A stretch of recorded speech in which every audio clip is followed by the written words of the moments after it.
Hello and welcome to Ginger Prime. My name is Brian, and in this video we're going to be diving into the Dancer in Final Fantasy XIV, showing you how I've set up my controller, how I've done my layout, any other tips and tricks that I might be using, and more. If you guys are new here, welcome to the channel. If you're a returning subscriber, welcome back, Soul Nation. I have to say right at the start of this video, I'm incredibly impressed by how Dancer feels and how it plays. And there's a lot more that I want to share coming up in future videos on the channel. So if you're new here and you're just finding this video itself, you can always check the top link in the description for more controller guides, more Final Fantasy content, if you will. And welcome to the channel. Let's go ahead and dive into the Dancer and let's get started with this controller guide. So I think the best place to start with any kind of controller guide is how I actually have my setup. That way, if you guys have it set up similar or if you have any questions, you can always let me know in the comments below. First and foremost, hitting start, going over to system, and then going over to character configuration. If you're curious about how to switch over into controller versus keyboard mode, you have this handy little toggle listed right here. You can see that I'm in controller mode. I rock legacy type camera control, meaning when I press one direction, that's the direction that I move, and then obviously right stick being my controller there. So, and then down here towards the bottom, we're going to go into my hotbar settings, and this is where I've got display recast timers, hide unassigned slots. We'll get into my HUD layout here in just a bit. And by the way, if you've seen this in my other controller guides, you can check the top playhead to be able to easily jump to any specific section of this video. But you can see I've got hide unassigned slots off, keeps my hotbars nice and clean. I have turned off display hotbar numbers. You can see all the floating hotbars out there as well if I turn that on. And you can see I'm also using hotbar 3 here, and I've got that as a one panel section. If I turn that off, you can see some of these cooldowns go away. Just as a pro tip, if I go ahead and grab my mouse here, and let me just go ahead and quickly pull up my skills, just as I highlight this for you guys real quick, because this tends to be one of the #1 questions I get. If I wanted to say drag and drop a skill, this is going to be used for a cooldown. I'm never clicking on any of these skills. But also, if I wanted to put a skill on my W cross hotbar, which you can see here floating above my standard cross hotbar, you'll notice that I cannot do so. How to do that is you have to find out how these are mapped, and I'll show you how these are mapped here in just a minute. In my case, they're hotbar 3, so if I want to drag it onto hotbar 3, that's how I'm going to manage that. That's just a normal thing that I get asked a lot, and hopefully that's been a help if that's been bugging you. Now, if you're on a controller, like on PlayStation, and you want to use keyboard and mouse, left bumper 1, L1, and then clicking the right stick like a click button will turn you into virtual mouse mode. This will allow you to use your right stick as a mouse, and then you can right click and left click to drag and drop in there, as well as then holding down L1 and then clicking the right stick will take you out of virtual mouse mode. That's how you kind of jump in and jump out if you actually don't have a mouse and keyboard. Now on the PlayStation 4, it's actually quite simple with the trackpad.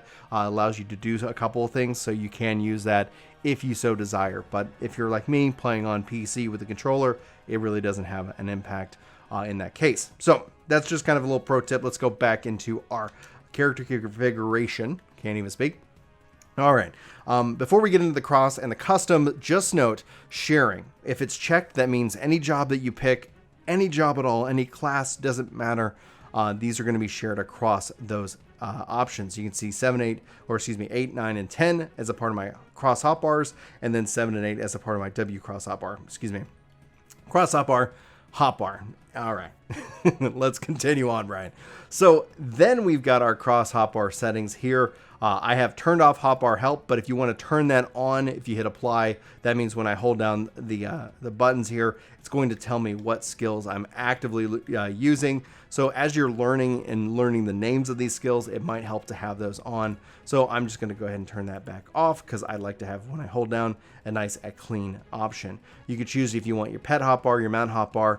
You can have also, I would recommend duty action input on a controller, display controller control guide if you desire. Now, what's really critical here is setting it to hold. The hold gives you all the options available to you, the W cross hotbar and the expanded. But if you're struggling with it, if it's an accessibility issue, play around with toggle, play around with mixed, and you might have a better time. It really just depends on what your preference is. Again, I use hold, but you can play around with these other two modes. I'd highly encourage it, especially if you're struggling with the hold mode. You can also, I have always display W cross hotbar, which I can turn off, and I can have it pop up So if you really want the super clean UI, you can have that as well. Then I have return to cross hotbar after W cross hotbar input. This allows me to kind of say here and shield samba, boom, and again I'm right back into my dancing and options here. So just kind of note that gives you a lot of flexibility. So you end up putting cooldowns listed here. You can also position this separately. It's really up to you depending on the guide that I'm putting on. I usually just kind of toggle this between the two. You can see I position them pretty much exactly where they are by default. Just feel free to go ahead and control it that way. If you're struggling with W cross hotbar input, you can always adjust the input timer needed to be able to access that. So just kind of play around that from an accessibility issue. Then under custom, this is really where it all gets started and gets configured appropriately. I have enable expanded controls with left trigger and right trigger, and you can see here hotbar 2 left, which is job specific, cross hotbar 7 right, which is shared. So right trigger, left trigger, sprint, my books, limber break, mount roulette, a couple different macros, and then left trigger, right trigger, job specific things that I am using for the job itself. So that's just kind of a pro tip. Note that shared, not shared, it's up to you on how you want to do it. And that's managed from the shared tab as well. Then I have enabled W cross hotbar input with a left tap and a double right tap. Meaning double left tap in this case. And I have also enabled directional buttons. That's how I get these options. In fact, one of the things I'd love as just an option is not to see them slotted if I'm not being used, but I don't have that at least at the current state of the game. If you only want to use just those two, you could have that as well. There's no way to set those other than the ABXY. You cannot kind of pick and choose which side of the fields you have. You have to either take them all or take none of them. Or 4 or 8 as your only two options here. And you can see here I've got it set to 3 left and 3 right. So just as we covered earlier, when I was trying to drag and drop onto here, you don't have the ability. You have to set it from that. And I've got my 3s set right here. And that's how this is managed. Again, if I just drag and drop here, you'll see that move there as well. All right. Last but not least, some really cool stuff. And we're going to jump into filters because I think it's extremely important, especially as a controller player. I've got enable customization when my weapon is sheathed, meaning whenever I kind of tap the R1 button, I'm only going to toggle between hotbar 1, 7, and 8. And then I have enable customization when my weapon is drawn, and in this case, hotbar 1. You can see my weapons are drawn right now, so if I tap R bumper, it's not going anywhere. If I hold down R bumper, I can now change my hotbar to any of the 8 options available. So if I go ahead and put my weapons away, now if I tap R bumper, you can see it toggles. So if you find yourself getting lost because that is by default, you can manage it that way. Again, weapons out, weapons away. Boop, boop, boop, boop, boop, boop. And you can always draw and put your weapons away by clicking down on the left stick. All right, so let's jump back into character configuration, and you can see and you can control that here. You can also manage it separately with PvP options, if you will. It really is up to you on how you build that out. Then let's go into control settings and then go to filters. This is where whenever I've got my weapon drawn and sheathed, like we just covered, I've got custom for when my weapon is sheathed, meaning I want to target non-party PCs, alliance members, all enemies, aggroing enemies, duty specific enemies, and NPCs and objects. And when my weapon is drawn, just enemies. Now you'll notice I've got party members checked off of both. And then what that means is that if I wanted to cycle between a party member, you can use up and down on the D-pad to cycle your party list.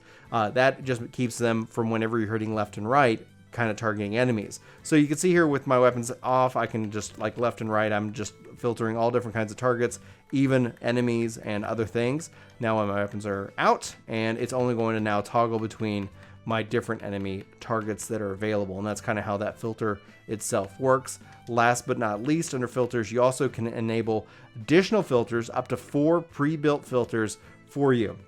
What this does, as my voice cracks, is that if I hold down L bumper, I can press Y to go into all, B just to enemies, A for custom, and X for friends, and you can kind of control these anyhow that you want, and that is how those filters and those pre-built filters work. I say play to whatever feels strong and whatever works to your extent there. Now, if you're just joining us, if you've jumped ahead from all the kind of controller setup settings, welcome guys. Like I said, I am very pleased with how Dancer works. I really love how it kind of feels a little bit random, but at the same time, it allows you to kind of sock up a couple of different skills and allows you to kind of use and execute them however you will. So let's go ahead and talk about my controller layout and setups for what I find the most comfortable and most thrilling overall. So we kind of briefly touched on this HUD layout. I've got hotbar 3. The reason I pick on 3 is ultimately I don't click on these things, and I don't want to see the a button that tells me I can. Essentially, if I was using mouse and keyboard, if you want to adjust the size of any of these things, play around with your settings. But you see here, I've got my 4-fold feathers, basically my UI for job, and then my step gauge listed over here with a progress bar, hotbar 3. It all, I think, lines up pretty cleanly as well. Then I've got Avant, Second Wind, and Standard Step. I really want to make sure I'm knocking my standard steps out. Same thing goes with technical steps, but with 120-second recast time, I haven't found myself dropping it all that much. However, if you find that you're dropping a step, feel free to make sure you're putting something just to kind of warn you. You can get tunnel vision when you're as a DPS in this game, so just kind of jump in and try to give yourself any kind of clue, any kind of heads up of something that you need to be doing. So anyway, this kind of kicks off. You're dancing whenever you do that. You can see your skills here kind of change into jeté, entrant, emboîté, and pirouette. So you have that, and then it's going to tell you what options you need to choose, and then knocking this out is going to do that. The reason you also want to make sure you're knocking out your standard steps is you're going to get some great extra bonuses here for that. So doing so, now I'm going to have a 4-step dance, and I'm going to do this and finish it off with that. You're going to put out a lot of damage as well. You can see the striking dummies are taking some damage. And so now I've got some additional buffs. I got technical finish, damage dealt is increased. Espire, it's my spirit gauge is going to fill with my dancing partner. Be sure to make sure you always have a dance partner, even if it is your chocobo or any kind of companion out there. And then I've got standard finish, my damage dealt is increased. So you want to, as a dancer, be dancing. Always be dancing. So anyway, that's why I got those up here. And then as you level up, you're going to unlock charges for Avant, which is essentially your wonderful little dash, allows you to get in and out. Whatever direction that you're facing, it's going to have that functionality for it. So just note, I always want to make sure I'm very well aware of my positions as it applies to dancing. All right, over here on the left-hand side for the most of this is a part of my shared gauge. You'll know this on Bard. You'll see this also as it relates to my upcoming machinists. So be sure to subscribe, or go check the playlist if you're looking for any additional controller guides. But foot graze, this is going to bind my target. Leg graze, this is going to afflict my target with heavy. Head graze, this is going to basically interrupt my target's actions. And arm's length is going to create a nullifying knockback and draw-in effects. So this can be very handy, especially in raid situations. You want to have access to it, but it isn't as critical that you're using it all the time. Saber Dance is a level 76 ability, and as any level 1s out there, if you're new here, well, you start Dancer at 60 anyway, but you can always add these skills to your hotbar even before you unlock them. And if you go into Bosha at 71, you're going to have access to all these skills in the first place. So just note, you can kind of play around earlier and get a good feel whether you want to choose to use this layout or if you want to use your own. Go nuts. Anyway, on the left-hand crossbar side here, I've got improvisation. I'm going to do that. You can see as long as I'm not moving or doing another action, I'm going to keep dancing and filling up my spirit gauge. Then I've got fan dance 2. I've got saber dance, and I've got curing waltz. You can see here that I've got saber dance in 2 places. Don't ever worry about having the same skill listed in more than one spot. It's really up to you on what you choose to do with it. Curing Waltz is one of my favorite abilities, and it just makes me feel a little bit like, I guess it kind of reminds me a little bit more Final Fantasy XI's Dancer in some ways. Now, over here on the left-hand side, ABXY for like your Xbox controller players, or circle, square, triangle for my PlayStation bros out there. You got Windmill, Blade Shower, Rising Windmill, and Blood Shower. This is kind of my AoE wheelhouse, and that's why it relates over here to Saber Dance. If I don't need to move, I can easily tap the D-pad for the right to be able to pull off a Saber Dance as well. But if I need to be on the move, I want to have quick access to pop this off, especially because it does do a significant amount of damage, especially on AoEs, as that fills up and you can use it. Since you can't use it all the time, I didn't feel like it needed to be in here.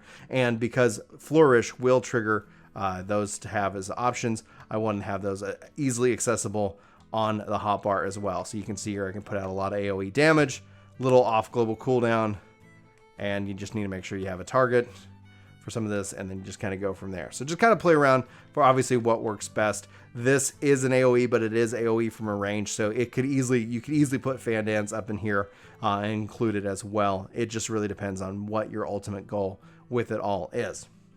All right, right-hand side, we got a couple of things to kind of review. This is kind of tends to be my single target rotation, ABXY. You have Cascade and Fountain, and then you have Reverse Cascade and Fountain Fall. Like, those are all a part of this. These obviously are proc-based. Same thing with Fandance, Fandance 3, and Fandance 2. Those are very proc-based. One of the things that I feel Dancer does very well is I don't feel punished if I miss a proc. So I rather enjoy how that ends up working. Then I've got Standard Step and Technical Step, and then what happens here is that, again, like I was dancing, it changes those abilities, so you can pull off those dances and drop those AoEs out and get those buffs for your character. Now, what's also important here, and I'll cover this in a minute, on the expanded cross hotbar, you see here I also have my dance step as well. So that way, if I need to trick off or kick off dance and I don't want to have to use my D-pad, take my thumb off of like a camera control or something like that, I still have the ability to jump into a dance routine and pull off the dance and go from there. All right. Then on the W cross hotbar right, I've got my closed position. This is allowing me to designate somebody as my dance partner. This is always fantastic, in my opinion. Always be partnering up when you can. That's going to have an impact on how Curing Waltz works with closed position as well. Same thing with Devilment. This is going to help give you that critical and direct hit rate increase by 20% for 20 seconds. Quite substantial. It's got a longer than cooldown, but again, this is just like I'm going to pop this off as necessary. And because I don't always have to be changing closed position, I'm going to just keep it over here off the W cross hotbar. Shield Samba, 120-second recast, so it's got quite a cooldown, but this is great for helping to prevent damage to others. And anyway, so just continue to have fun with that. Flourish is great because, as you can see here, it just kind of says, hey, all right, everything's accessible. Let's get it going and go from there. And the fact that you have it for every 30 seconds gives you the ability to get lots of these things going whenever necessary. Now let's jump into my expanded cross hotbar as my final cross hotbar here. I've got Second Wind, closed position as well if I want to have to access it without the double tap. My Avant, which we already kind of demonstrated, Standard Step, Curing Waltz again, Devilment again, and Peloton, which is going to give me that boost of speed for me and the whole party, allowing me to run around and do more. But I'm in combat, so it's just not going to work in that case. So we've covered all that. Hopefully that's been a help. Like we kind of briefly touched on as my my expanded cross hotbar for my shared, you can see Sprint, Mount, Wondrous Tales, my Regalia, because it's a first 4-person mount. You can also see a couple of different target notifications. This is more for being a kind of a tank. However, if you're ever in a party and there just seems to be a little bit of confusion, you can go ahead and build some macros to mark targets and communicate that out. So just kind of hold that over and show you guys any of my marking targets. You can do any kind of /P to kind of say, hey, I want to go ahead and let everybody know this is what we're doing. But you can see here, focus target, the main target. I'm going to enemy assign them as TAC 1. And then target 2, focus. For a 2-person, let's say there's 2 enemies and you're like, let's focus in on this one first. You can see here, focus target on the enemy I'm targeting. Enemy assigned TAC 1, change my target. Enemy assigned target 2, return my target to my focus target. So even if there's more than that, so let's say I've got these 2 enemies and I want to kind of demonstrate that for you guys. If I wanted to say we all need to focus in on the 70, let's go ahead and do so. And I can press that and you can see here, I'm still targeting this. It really kind of works out well, but you can see that I've actually got my striking dummy with a number 2. So we know that we want to focus in on striking dummy 1, striking dummy, and then we want to switch over to striking dummy 2. Now you'll notice one of the things that really is that you want to work on as a controller player is targeting in the game's world. Once you get a good feel for how you've got your layout set and how you feel comfortable with remembering where the skills tend to be, note that you can press, while holding down the trigger, the right and left bumpers to change targets. So I can easily switch between targets right here. Now I'm holding the right trigger, so pressing left bumper will target. I can keep pressing left bumper. I can also press right bumper, less comfortable, but if I'm holding down left trigger, I can now press right bumper as well. I tend to use a kind of an Xbox Pro controller, so I have the back panels set to my left bumper and right bumper, so I'm able to do any left and right as necessary without having to worry about the bumper's positionals, and it really is just a good recommendation. I'm not sponsored in any way by them. I just prefer that as a control over the others that are currently on the market. Last but not least is that let's say you're targeting and you're trying to find out who you need to attack in your enemy list right here. You can hold down left bumper, and then up and down will actually turn into an enemy targeting option, as opposed to like up and down will help cycle through your party members in the game. So just note that you can hold L bumper and easily switch between the two targets at will and have some fun. Guys, for the game, I really hope you enjoy Dancer. Dancer starts at level 60. As long as you have the Shadowbringers expansion and get to level 60, I think you have to clear at least Praetorium, which is like the AR stuff. You're going to have access to the job, and I highly recommend you check it out. It's a ton of fun. It's got a lot of movement to it. The only like disadvantage, or like you could slightly consider this a disadvantage, Bard is able to do a lot of AoE from afar. Dancer, you got to get up and personal, and so there is definitely a risk versus reward when it comes to doing your AoE rotations as a Dancer. Anyway, for Ginger Prime, my name's Brian. Thank you guys so much for watching this video. I hope you enjoyed. If you did, be sure to hit that like button. And if you're new here and you hit that subscribe button, let me know that you subscribed in the comments below so I can welcome you officially to the channel. But without further ado, I'll go ahead and wrap up and just hope that you have the best day ever. And I hope to see you in my next video. But until then, take care. This video is sponsored by me, Ginger Prime. Hopefully you'll check out my podcast channel, Ginger Gaming Radio, which we have lots of guests, lots of great conversations, and even more highlights. Links are in the description below. Let me know what you think. Thanks.